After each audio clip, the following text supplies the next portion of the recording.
We often imagine that being a queen is a matter of pure fantasy, a life where one simply points a gloved finger at a velvet box and a tiara appears. We picture the royal vault as a limitless playground of sparkle, but the truth is far more grounded and perhaps far more human.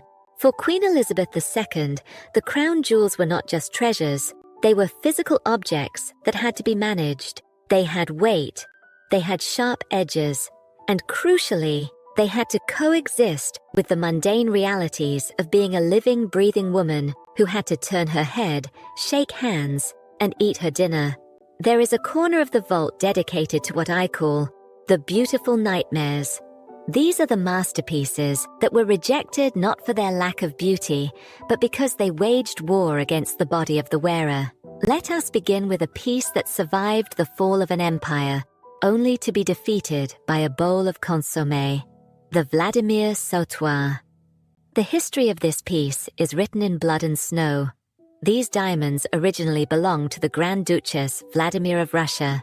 In 1917, as the world collapsed into revolution, they were left behind in a safe in St. Petersburg. They were rescued in a daring cinematic heist by a British agent disguised as a workman, smuggled out of the burning city in a pair of battered Gladstone bags. When they reached London, Queen Mary, never one for subtlety, had them set into a magnificent cascading river of diamonds. It was a piece designed to drip with imperial grandeur.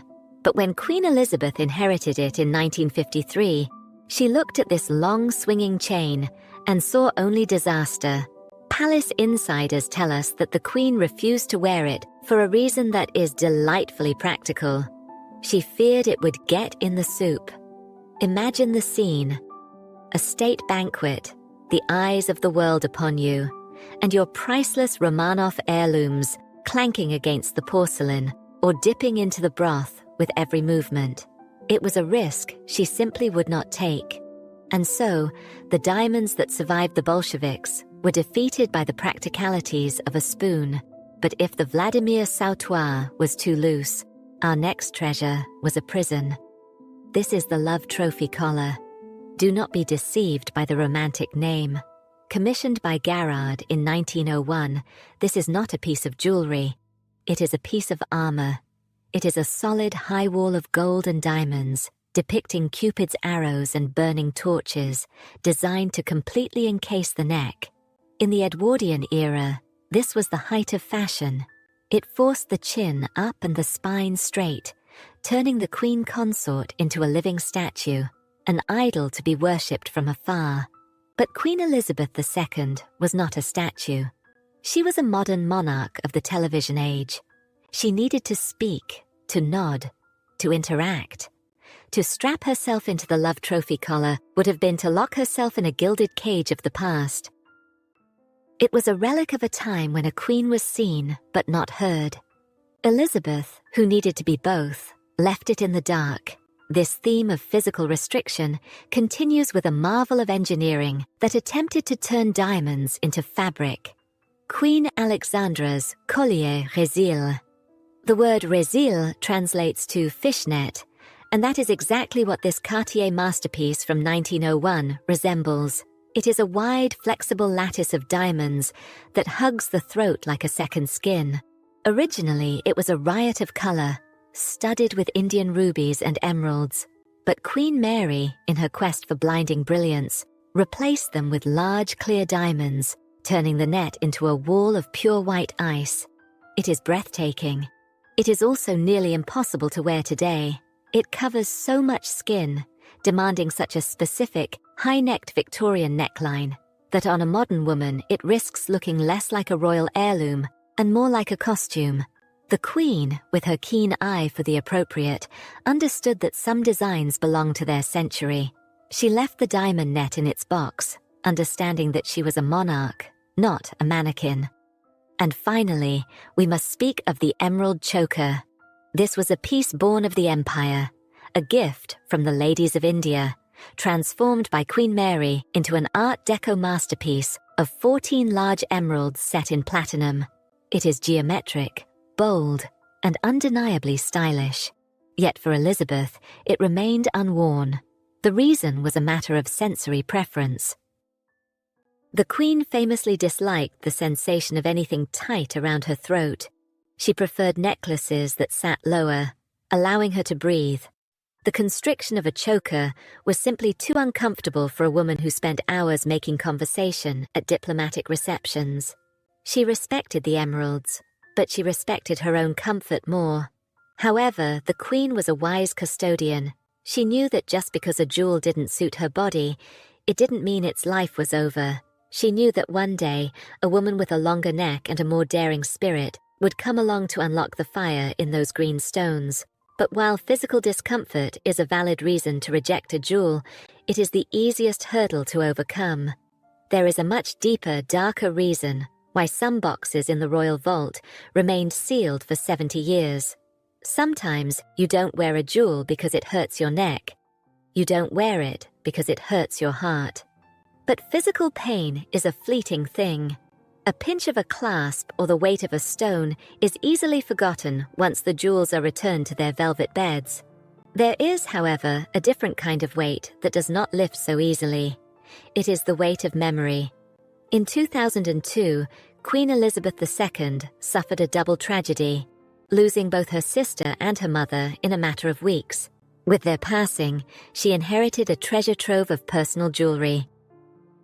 Yet, for the next 20 years, the most iconic of these pieces remained locked away. This was not an accident. This was the shadow of the mother. Jewelry is not merely decorative, it is absorbent. When a woman wears a piece every day for half a century, the metal seems to take on her warmth, her scent, her very rhythm. For the Queen, opening these particular boxes must have felt less like accessorizing and more like an intrusion. Consider the sapphire corsage brooch. This was not just a pin, it was a part of the Queen Mother's anatomy. Given to her as a wedding gift in 1923 by Queen Mary, it was designed in the negligée style. This does not refer to the boudoir, but to the studied elegance of its construction.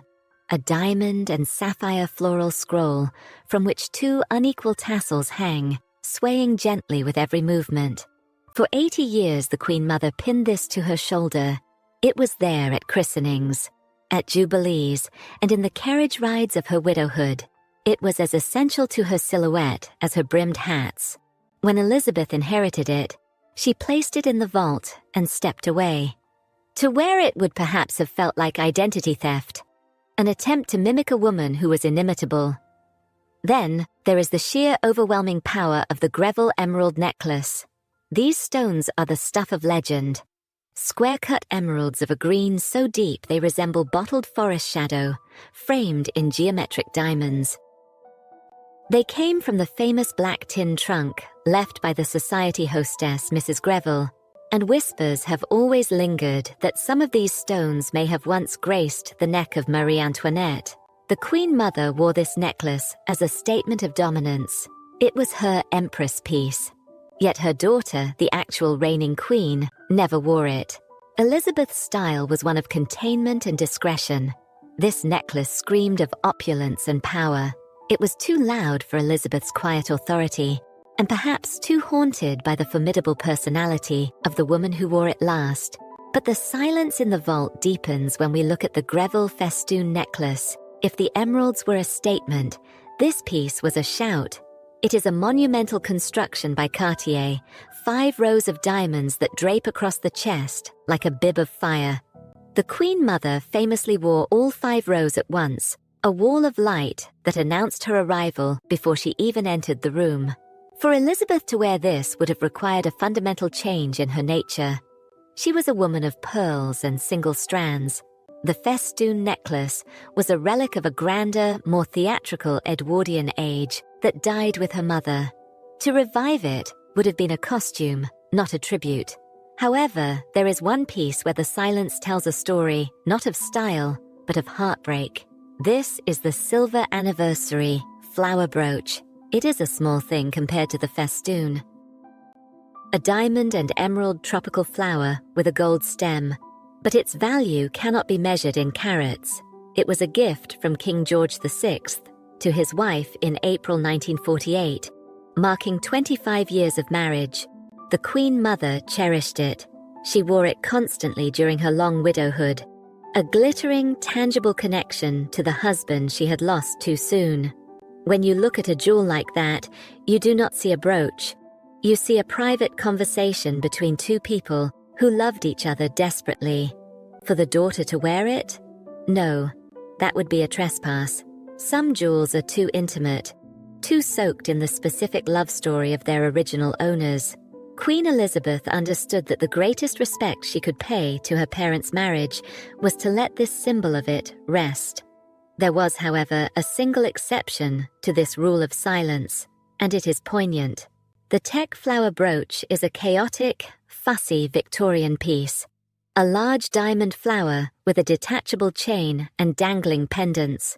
It is the antithesis of Elizabeth's clean, static style.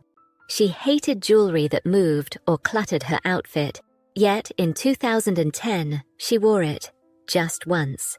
She pinned this beloved, dangling treasure of her mother's to her dress for a formal portrait by Lord Snowdon. She stared into the lens, the diamonds swaying on her shoulder, and then she put it back in the box, never to be seen again. It was a deliberate, quiet nod. A final, private goodbye captured on film before closing the lid forever. The Queen had made her peace with the mother she adored. But the vault held other ghosts.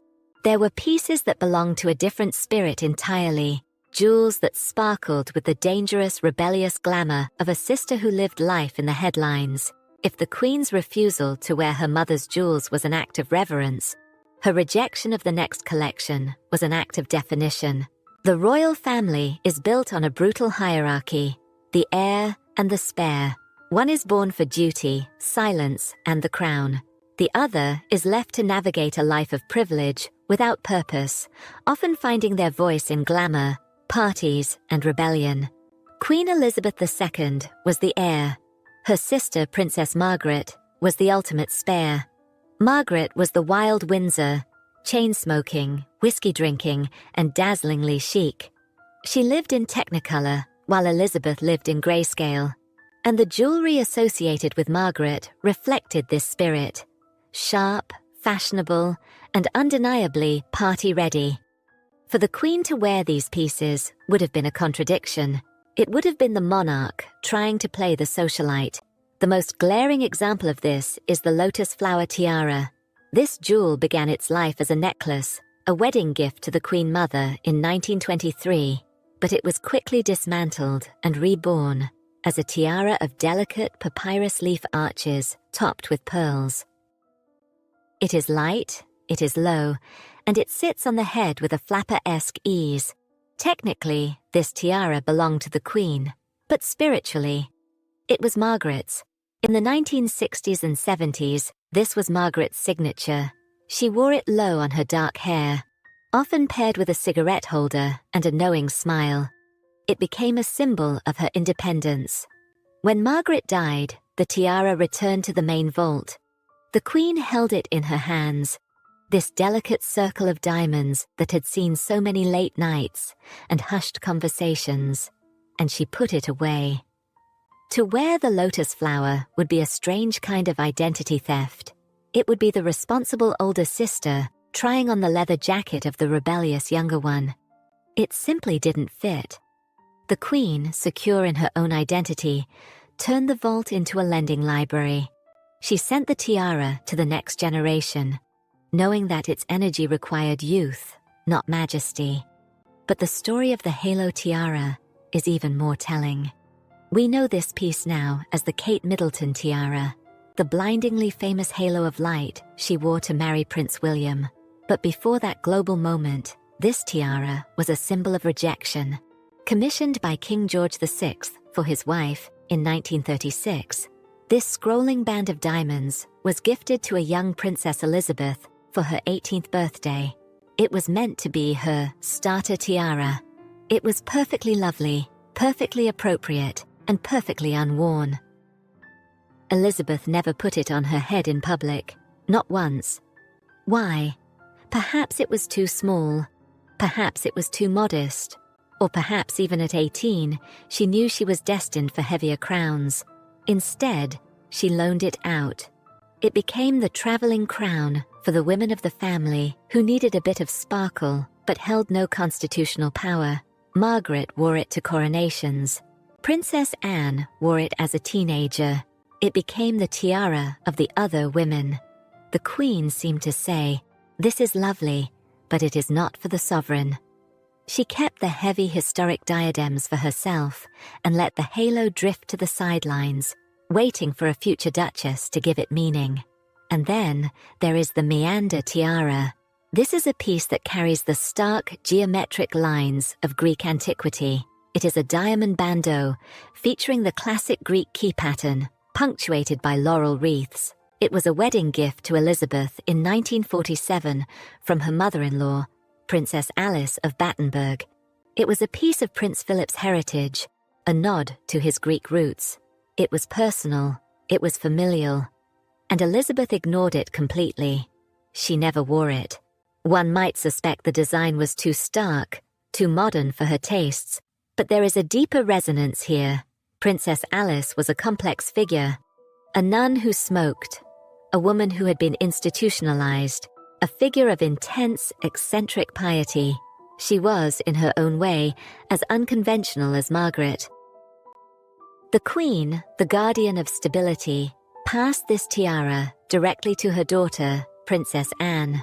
Anne, the hardest-working royal, the no-nonsense horsewoman, adopted the meander tiara as her own. It suited her. It was sharp, practical, and devoid of fuzziness.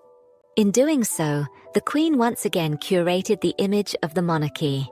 She understood that she was the canvas upon which the nation projected its stability. She could not wear the jewels of the wild sister, the eccentric mother-in-law, or the carefree debutante. She had to be the Queen. But if the spare's jewels were too light and frivolous, there was another category of rejected treasures that suffered from the opposite problem. These were the monsters of the collection. The pieces that were so heavy, so grand, and so dripping with imperial arrogance that to wear them in the modern age would be seen not as majestic, but as grotesque. There is a fine line between majesty and arrogance. A queen must sparkle, yes, but she must not blind her subjects. As the 20th century marched on, the British Empire dissolved into a commonwealth of nations. The world changed. Deference was replaced by scrutiny. And Queen Elizabeth II, a master of soft power, understood that her jewelry had to evolve with the times. She could not walk into a room looking like a conqueror. This brings us to the imperial burden, the masterpieces that were simply too loud, too expensive, or too historically heavy for a modern democratic monarch. The supreme casualty of this shift was the Delhi Durbar tiara. This is not a tiara, it is a cathedral of light. Created in 1911 for Queen Mary to wear at the Great Durbar in India, a ceremony marking the king and queen as emperor and empress, it is a towering circlet of diamond scrolls and lyres. It was designed to be seen from the back of an elephant, shimmering under the blazing Indian sun. It screams of empire. It whispers of dominion. Queen Mary wore it with gusto. The Queen Mother wore it to open Parliament in South Africa in 1947. But Elizabeth, she inherited this colossus in 2002 and immediately retired it. Can you imagine the Queen, in the age of austerity and political sensitivity, wearing a crown that was literally made to celebrate British rule over India? It would have been a diplomatic catastrophe. The tiara was stunning, yes, but it was politically radioactive. It was a relic of a world that no longer existed, and arguably one the monarchy wished to stop shouting about. So the Durbar tiara went dark. But sometimes the burden wasn't politics. It was redundancy. Consider Queen Adelaide's fringe. This is a piece of immense pedigree, commissioned in 1831 using diamonds from King George III. Queen Victoria adored it. It can be worn as a tiara or a necklace, a jagged halo of diamond spikes. It is a masterpiece. But Elizabeth ignored it for a heartbreakingly simple reason: she already had one. Her own wedding tiara, Queen Mary's fringe, was almost identical in style. But Mary's fringe was the one Elizabeth wore when she said "I do" to Prince Philip. It held the sentimental weight of her own life. Why wear Adelaide's historic fringe when she could wear her own emotional one? The same fate befell Queen Victoria's garter brooch. This 10-diamond bar brooch was a favourite of the Queen Mother, but Elizabeth had inherited a slightly larger 14-diamond version from Queen Mary. The Queen, a creature of habit, picked her favourite and stuck to it for 70 years. The historic 10-diamond brooch was simply the spare, doomed to the vault, not because it was flawed, but because it was second best. Then, we have the victims of fashion itself, the pearl sautoir. In the 1920s, the flapper look reigned supreme. Long fluid ropes of pearls that swung to the waist were the height of chic. The City of London gave the Queen Mother a magnificent pearl and diamond sautoir for her wedding. Her own mother, the Countess of Strathmore, gave her another. They were stunning, they were fun, and they were utterly useless to Queen Elizabeth II. As the Duchess of York became queen and the Jazz Age gave way to the solemnity of the post-war era, these flapper necklaces looked hopelessly dated. They were relics of a carefree youth that a monarch could not afford to project. They vanished into the dark, coiled in their boxes, like sleeping snakes, waiting for a fashion cycle that took a century to return. And finally, we must mention the strangest rejection of all: the Muscat tiara. This was a gift to Queen Victoria from the Sultan of Muscat and Oman. It is arguably the most beautiful object in the collection, a gold coronet adorned with paisley motifs, set with rubies and diamonds. But the real treasure is on the back, delicate hand-painted enamel miniatures. It is exquisite. It is also unwearable. The Sultan's own family hinted that this was never meant to be worn. It was an investment, a stash of wealth for a rainy day. It sits on the head awkwardly, more like a hat than a jewel. The Queen treated it as it was intended, as a museum piece. She displayed it in the grand vestibule at Windsor Castle, allowing the public to marvel at it, but she never insulted its artistry by trying to force it to be a working tiara. For 70 years these imperial burdens slept. The too big, the too old, and the too political were silenced by a queen who knew that her job was to serve, not to show off. But the Vault of Secrets is not a sealed tomb, it is a waiting room. And as the Queen's reign entered its twilight, and a new era dawned, the keys were quietly handed over. The new women of Windsor, Camilla, Kate, Meghan, stood before the steel doors. They didn't see burdens. They saw opportunities. The vault is patient. It knows that fashion is a circle and that history is a pendulum. What is too loud for one generation becomes vintage for the next. What is too heavy for a young mother becomes majestic for a mature queen consort. For 70 years, Queen Elizabeth II played the role of the curator. She protected these pieces by hiding them. But in the final years of her reign, and in the dawn of the new Carolean era, we have witnessed a miraculous thaw. The steel doors have creaked open. The dead are waking up. The first shock came on a sunny day in May 2018. When Meghan Markle stepped out of the car at St. George's Chapel, the world gasped. On her head was not a familiar floral piece, but a stark geometric band of platinum and diamonds that hadn't been seen for 65 years. This was Queen Mary's diamond bandeau. It had been locked away since 1953. To an entire generation of royal watchers, it was a ghost. A piece so forgotten that many didn't even know it existed. Its clean Art Deco lines were perfect for Meghan's modern minimalist gown. In that moment, the Queen showed her genius. She had saved this specific, forgotten jewel for exactly the right woman, proving that even the deepest sleepers in the vault are just waiting for their cue. Then, there is the quiet triumph of the halo tiara. The starter tiara that Elizabeth rejected in 1944 finally found its destiny in 2011. When Catherine Middleton wore it, she didn't just wear alone, she wore a symbol of continuity. The tiara that was too small for a sovereign became the perfect crown for a future queen. It was a circle closing, a gift from a father to a daughter, finally finding a home on the brow of a mother. But the true Renaissance, the boldest unlocking of the vault, belongs to Queen Camilla. Camilla has done what Elizabeth could not. She has walked into the shadow of the mother and turned on the lights. Remember the Greville inheritance? The heavy, loud honeycomb tiara and the massive festoon necklace that Elizabeth found too theatrical. Camilla has made them her signature. She wears the Greville tiara with a confidence that rivals the Queen Mother herself. She drapes the Greville festoon necklace, all 5 rows of it, across her neck for state banquets. Where Elizabeth saw too much, Camilla sees just enough. She has the age, the stature, and the presence to carry these Edwardian monsters. She has liberated them from the ghost of the Queen Mother, proving that these jewels don't belong to the dead. They belong to the woman who has the courage to wear them. And the revival continues. We have seen the Alexandra necklace, the Queen Mother's favorite wedding necklace, unseen since 1993, suddenly reappear on the Princess of Wales in 2018. The silence of 25 years was broken in an instant. We have seen Diana's emerald choker, the Art Deco masterpiece that sat in the dark after the tragedy of Paris, reborn on Catherine in Boston.